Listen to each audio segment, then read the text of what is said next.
We have here the program we had from the previous video that has the gyro that controls the servo. Now we're going to upgrade that program to make it such that we can put the gyroscope on the servo, and the gyroscope will always point in the same direction by changing the servo position when its values are positive or negative. If you haven't yet, go back and check out the previous video on this topic, the intro video called Gyro Hunting for Target. And that kind of is an overview. It will show the gyro and the servo doing this.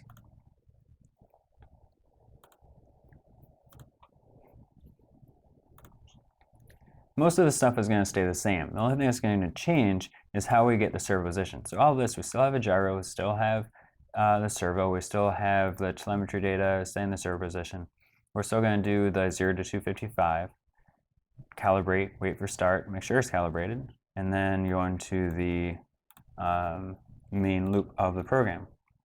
We are still also going to get the integrated z value and set it to z accumulated. And then this is where it changes. So this is the equation we had for converting degrees to servo position. We don't need to do that anymore. So I'm just going to take out that whole equation.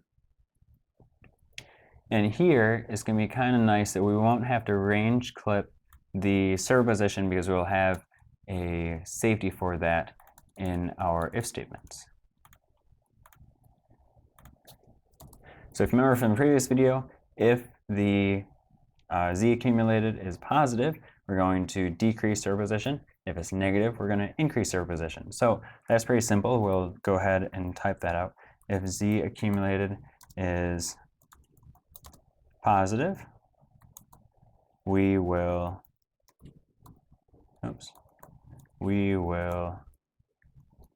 decrease servo position.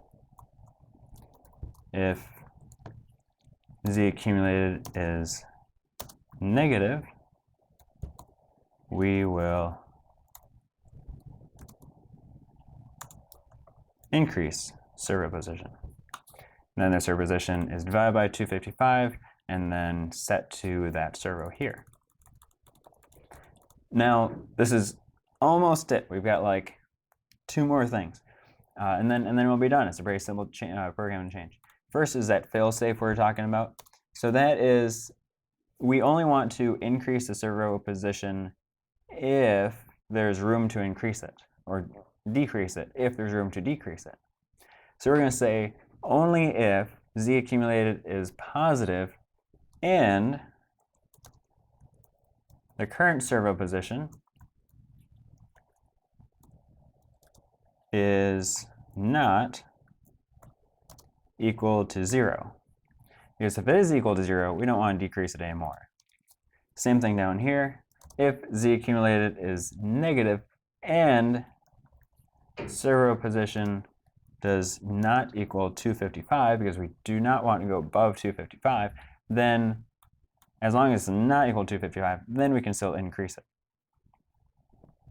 Another way you could say this is if z accumulated is greater than 0 and servo position is greater than -1 and servo position is less than 256. Kind of a more fail-safe way, because that way you're not just checking ends, you're checking the range as a whole. Then we're going to set the position. Now there is one key thing to this program, and that is the amount of time that you wait between each loop.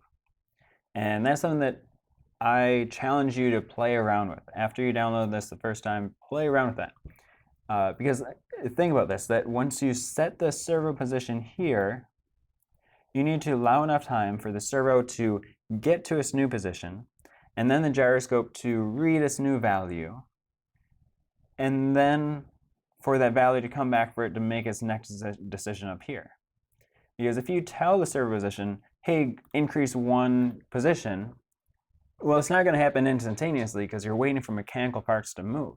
So if you say, go to the next position, and then you take another reading and make a decision based off of it, the servo probably isn't at that position yet. So to wait until the servo is at that position, we're going to say sleep, and we'll say 25. I found 25 works pretty well. If you don't wait long enough, it's going to go past 0, and then it'll bounce back and forth a few times until it finds its 0 position. If you don't sleep at all, then it'll go from position 0 to position 255 to position 0 to position 255, because it'll go through this loop 255 times before the servo starts to move. That's not good. So play around with this. Make it 100, make it 5, make it 20, make it 35, and see how that changes the program. But for this change, that's it. So just take your gyroscope and mount it on your servo, and then we will upload our program. Here we have the Z accumulated, the servo, and servo position. You can see that as we rotate it, if the Z accumulated is positive, then the servo position is decreasing. If the Z accumulated is negative, then the servo position is increasing. That way the gyro always points towards that same spot.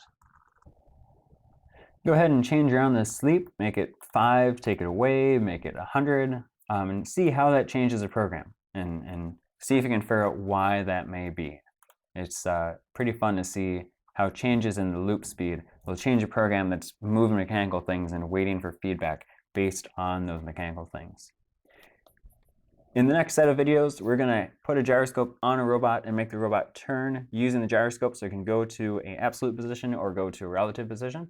And then the videos after that, we are going to keep that gyro on the robot. We're going to build on that and make it go straight and stay straight based on those gyro readings.